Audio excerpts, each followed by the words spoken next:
Lah soal kita ngalami di zaman akhir. Orang lafadzkan kalimat itu dianggap bid'ah, terus tukaran. Ya kita semua ngalim bingung, kalimat itu salah apa, dianggap napa bid'ah. Wong kalimat disifati thayyibah, sing lafadzno dihukumi nglakoni bid'ah. Lah sing diarani bid'ah ya ora trimo pisan, malah gawe hadis palsu. Fadilail wiridani malah palsu hadis. Sajane cara padha warase ngoten ora perlu debat bulet ngoten. Padha warase lannya kono nganggo kapasitas ulama, kita pakai kapasitas apa? Ulama, terus kita diskusi baik-baik. Di kula baleni malih, kenapa kalimat thayyibah disebut kalimat baqiyah? Dalam istilah Quran wal baqiyatus sholihat. Baqiyah itu sesuatu sing abadi. As-sholihat itu sing layak, sing apik, sing selalu duwe eksistensi. Soleh maknane layak. Layak iku mergo wujud. Ya kalau baleni malah tak wari filsafat ilmu hakikat. Sing darani layak ku sitok mergo wujud. Nak barang ora wujud itu jenenge dilafatno tapi mboten layak. Jadi barang ana sing dilafatno tapi ora layak, ana sing ora usah dilafatno tapi wis layak disebut sholihat. Saleh maknane apa? Layak atau punya eksistensi. Misalnya begini ya, kalau tak warai ya, ben sampean nang lafadzno la ilaha illallah niku benar. Ketika manusia itu menganggap yasumu maknanya menganggap itu sesuatu tidak ada tapi dianggap nopo ada, itu jenenge menganggap. Ketika manusia itu menganggap bahwa tidur itu penting, kalau orang tidak tidur itu maka dia akan lemah, kalau orang tidak makan itu dia akan mati. Sebetulnya semua ilmunya manusia itu menganggap, karena diulang-ulang oleh satu kejadian, kalau nak gak mangan itu lesu, nak gak turu itu lemes, terus dia menganggap kalau gak tidur itu orang mati, kalau gak makan itu orang mati. Itu ilmu yang dikatakan oleh para ahli hakikat hanya menganggap itu sah, karena anggapan manusia salah itu sah, keliru ya sah, benar ya sah, tapi ya hanya anggapan. Tapi dalam ilmunya Allah Ta'ala sing abadi, kehidupan itu tidak bersyarat makhluk itu harus makan, dan Allah bisa membuktikan itu lewat Allah menciptakan apa? Malaikat. Nah sehingga semua ilmu selain ilmu hakikat itu dalam bahasa ilmu hakikat disebut kita menganggap, kita merasa tahu. Bukan saya tahu, tapi saya merasa tahu.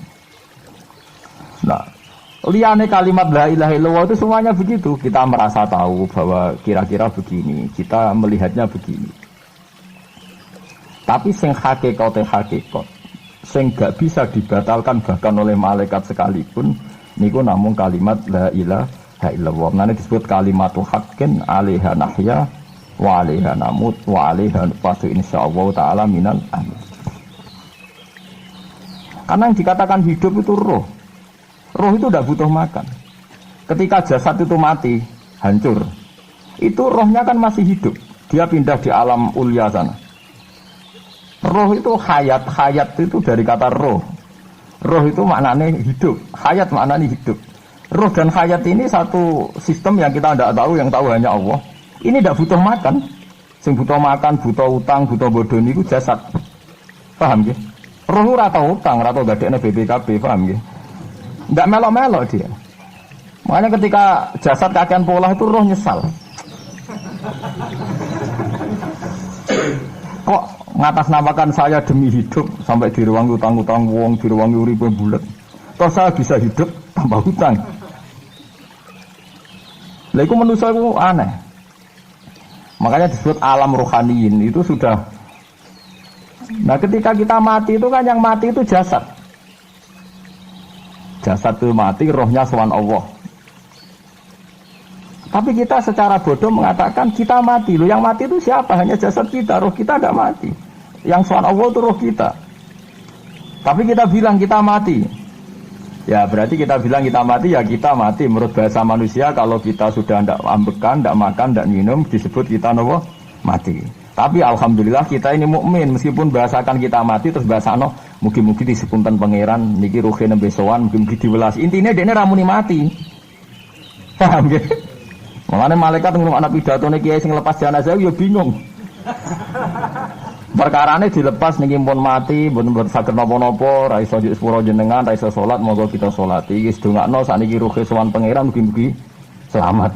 Jare mati, jare sowan. Sowan kan artinya mlaku-mlaku sowan kan. Nah, tapi misalnya mbok bahasano nganggo ilmu sing ekstrim kados kula, nganggo ilmu kelas berat kan malah diguyungake bahwa jasad ini mati, ini tidak penting karena jasad rohnya masih hidup. Maka kita tidak perlu nyolati mayit karena tidak pernah ada mayit karena rohnya masih hidup. Wah, kan dianggap edan bareng kan. Makanya sebaiknya orang ilmu hakikat itu tidak perlu jadi kiai. Pokoknya kayak kula jadi ulama tapi rasa jadi nopo. Ya, jadi kiai sampean ae sing ora paham detail-detailnya alam roh sampai alam nopo? Alam nopo? Jasad. Lah itu keliru itu penting karena kalau tidak keliru itu ya itu tadi. Paham sih kalau maksudnya. Nah, itu disebut. Nah, kalau sama tanya, lalu roh itu gimana Gus? Ya nggak ada jawabannya. Wong Rasulullah saja yang orang paling pinter di dunia, orang paling tahu wa yasalunaka anir ruh kulir ruhu min amri rabbi. Roh itu urusannya pangeran. Makanya kalau sekarang sampean pertanyaannya gini. Ini waktu gale guyonane Siti Jenar. Siti Jenar itu ya ono pinter, ya ngawur tapi ono pinter. Dene iku ora tau salat. Sing salat ruhe jare. Dadi ora tau sujud, sing sujud jare ruhe. Yen darani wali songo iki goblok. Wali songo iki gobloke ra karuan jare Siti Jenar. Wong kon salat, bathuke nganti ngecap jare Siti Jenar. Lah nek sing ngecap bathuke sok ben fisik iku hancur, pas ketemu Allah seksine apa? Jare Siti Jenar ke jangan ketemu pintu. Kok jasad kita ini hancur. Misalnya kayak ngandalo batuk ngecap, jasad ini kan hancur. Sing bagus sowan pangeran rohem. Roh iku wis kon sujud ae ora usah awam. Lan akhire nak wae salat terus meneng ae jare wis salat. Sing ada teng pintu-pintu ni. Nah sing mung syariat terangno ora iso. Rata-rata kiai syariat kan ra pinter hakikat. Mau ngamuk ngono to, motat kowe.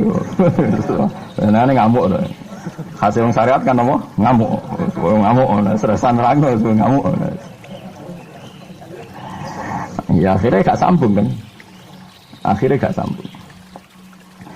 Saya pastikan ajaran Kak Siti Jenar itu sesat. Sesatnya adalah wali-wali yang alim, termasuk wali songo yang alim itu bilang begini.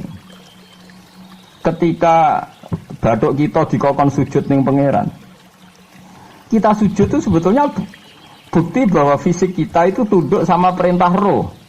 Karena roh kita sujud, roh ini menyuruh fisik kita juga ikut sujud. Jangan jadikan fisik ini rivalnya roh. Itu kita gobloknya Siti Jenar. Kalau roh kamu sujud, fisik kamu tidak sujud, namanya rivalitas.